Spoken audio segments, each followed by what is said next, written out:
दोस्तों, एक 70 साल की महिला होती है और वह दो जवान लड़कों को अपने घर में बुला लेती है। उनको बहुत शराब पिलाती है, खाना पीना चिकन वगैरह खिलाती है और पार्टी करती है। पार्टी करते करते डांस करती है और उसके बाद वह आखिरकार एक अपनी फरमाइश रखती है। वह दोनों लड़कों को अपने रूम में लेकर जाती है और उन दोनों लड़कों के साथ संबंध बनाने की फरमाइश करती है। और फिर वह लड़के जो दोनों लड़के थे वह इन दोनों लड़कों के साथ ज़बरदस्ती करती है और खौफनाक फिर यहाँ पर एक वो उसके अंदर उस कमरे के अंदर एक खौफनाक दो लोगों का कत्ल हो जाता है। और उसके बाद ये घर है ये बंद हो जाता है और फिर पुलिस है वह यहाँ पर पहुँचती है। फिर पुलिस है ये सारे मामले की जान पहचान करती है, पूछताछ करती है कि आखिरकार जो ये घटना था इसका खुलासा हुआ कि आखिरकार जो महिला थी इन दोनों लड़कों से संबंध की डिमांड रखती है। और फिर यहाँ पर दो कत्ल होते हैं और वह दो कत्ल किसके होते हैं और जो महिला है वह ये डिमांड क्यों रखती है। पूरी कहानी को जब शुरू से सुनेंगे तो आप भी यकीन नहीं करेंगे कि भला 70 साल की बुजुर्ग महिला ऐसा कैसे कर सकती है। तो चलिए इस घटना को शुरू से लेकर आखिर तक जानते हैं। तो नमस्कार, राधे राधे, जय श्री कृष्णा। दोस्तों, मैं पूजा आज जो मैं आपके सामने सच्ची घटना लेकर आई हूँ, ये सच्ची घटना है नवी मुंबई के कामोट ड्रीम्स ओरपोनेट में एक फ्लैट लगता है जो कि 4 नंबर फ्लैट है। 25 सितंबर 2025 के सुबह लगभग 10 बजे के आसपास का टाइम होता है। और वहीं पर जो मकान होता है उसमें जो रानू देवी है वह फ्लैट के बाहर के घंटे बजाती है। और जो उसकी दोस्त थी अंदर गीता देवी वह अंदर से नहीं आती है और न ही उसकी गीता की कोई आवाज़ लगती है और वह गीता को फ़ोन कॉल भी करती है। और फिर ये जो रानू देवी है ये कई बार कॉल करती है और गेट को ये बार बार बजाती है। पहले तो डोरबेल बजाती है, फिर गेट को जोर जोर से धक्के मारती है कि जैसे कि कोई अंदर सोया हुआ है तो वह उठ जाएगी, जैसे कि गहरी नींद में सोया हुआ व्यक्ति है तो वो उठकर गेट खोल दे। लेकिन ऐसा कोई अंदर से जो था वह कुंडी लगी हुई थी, उसे ये भी पता था कि जो गीता देवी वह घर के अंदर ही है, लेकिन अंदर से कोई रिस्पॉन्स नहीं आता है। और फिर जो ये रेनू है, रेनू मंडल है, जो ये है जो इसके बार बार को करने से गेट को बचाने से यहाँ पर कोई गेट नहीं खोला जाता, अंदर से कोई रिस्पॉन्स नहीं आता है।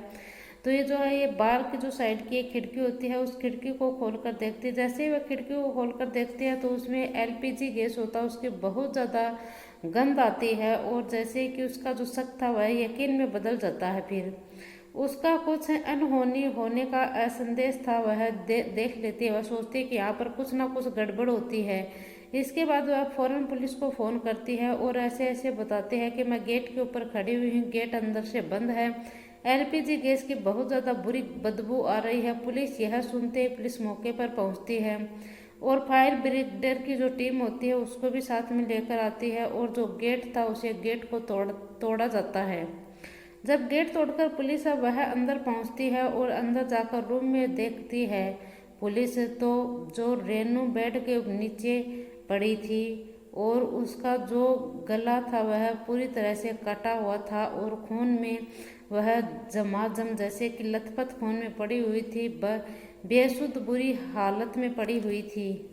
और दूसरी तरफ साइड में जो रेनू था उसका जो बेटा था वह भी पड़ा हुआ था। पुलिस आई, इन दोनों का पुलिस को ऐसा लगा कि क्या पता इनमें से किसी में कोई थोड़ी बहुत जान हो, और पुलिस आई इन दोनों को उठाती है। दोनों को उठाने के बाद इनको हॉस्पिटल पहुंचाती है और हॉस्पिटल में डॉक्टर है वह उन दोनों को देखते ही और उनको चेक करते हुए कहते हैं कि ये लोग तो हैं, यह लोग हैं मर चुके हैं, दोनों की इनकी मौत हो चुकी है। और फिर यहाँ पर अंदाजा लगाया जाता है कि जो रेनू है जो इसका बेटा है इन दोनों की हत्या किसने की थी। जो बेटा जितेंद्र है वह यहाँ पर जो पुलिस वाले हैं वह सब कुछ जांच पड़ताल करते हैं तो उन्हें पता चलता है कि घर में यहाँ पर शराब की पार्टी हुई है और जो चिकन था वह भी पड़ा हुआ था। शराब की पार्टी के बाद ये सारी घटना हुई है। रेनू से जब पूछताछ की तो मतलब जो गीता है वह कौन कौन परिवार में है गीता के, रेनू बताती है कि जो गीता वह 70 साल की है और उसका जो बेटा जितेंद्र है वह माँ बेटे साथ में रहते हैं। गीता के पति की कई साल पहले मौत हो चुकी थी और गीता एक रिटायरमेंट टीचर है और उनकी पेंशन वगैरह आती है। इसी बीच में उनकी ज़िंदगी अच्छी चल रही थी।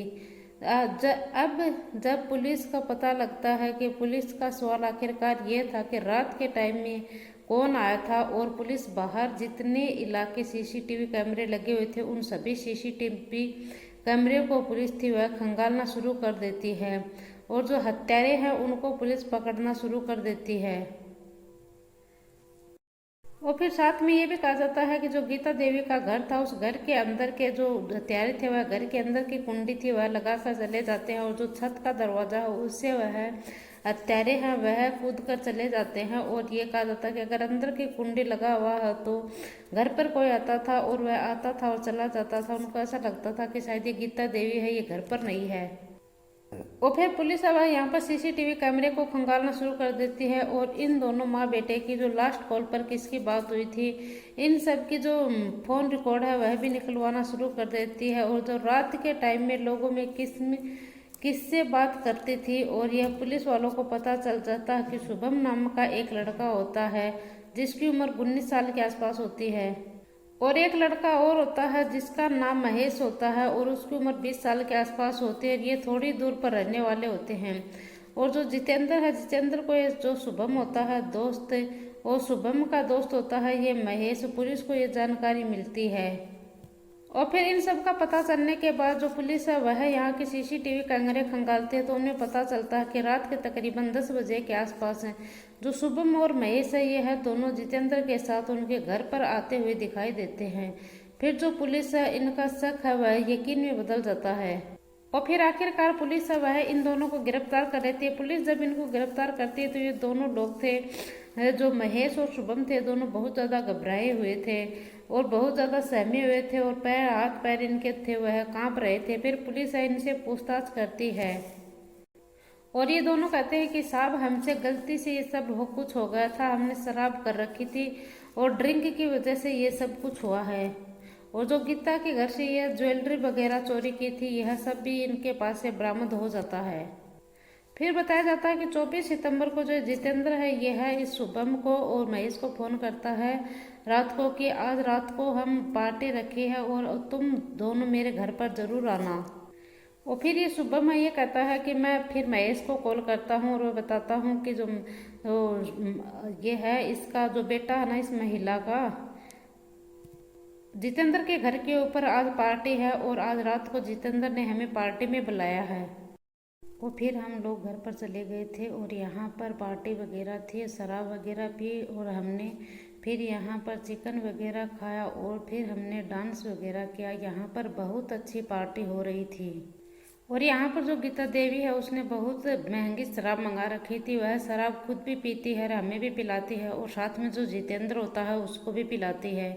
और फिर जो जितेंद्र होता है उसको कुछ सामान लेने के लिए ये बाहर भेज देती है। और जब फिर ये जितेंद्र सामान लेने के लिए जब बाहर जाता है तो उसी समय ये जो गीता देवी है यह महेश और शुभम जो होते हैं हम दोनों को यह बेडरूम में लेकर जाती है और अपने सारे कपड़े हटाना शुरू कर देती है। और फिर बोलती है कि अब तुम दोनों मेरे साथ संबंध बना सकते हो, अगर तुम दोनों ऐसा नहीं करोगे तो सही नहीं होगा। अब तुम दोनों जल्दी जल्दी मेरे साथ संबंध बनाओ। अब ये दोनों घबरा जाते हैं। और गीता देवी थी उसकी उम्र लगभग 70 साल के आसपास बताई जाती है और बूढ़ी थी। और वह दोनों लड़के थे वह 19-20 साल के भले थे और वह दोनों घबरा जाते हैं और बार बार वह एक दूसरे के तरफ जाने लग जाते हैं। लेकिन गीता देवी है वह इनको कस कर पकड़ लेती है। और कुछ देर के बाद जितेंद्र था वह भी वहाँ पर आ जाता है और वह अपने माँ और जो बेटे थे इन दोनों को अपने साथ देख लेते हैं। और वह फिर यहाँ पर थोड़ी देर के बाद जो जितेंद्र आता है वह बोलता है कि तुम ये सब क्या हो रहा है। वह कहता है कि अगर तुम्हारा मन है तो कर लो, नहीं मन है तो रहने दो।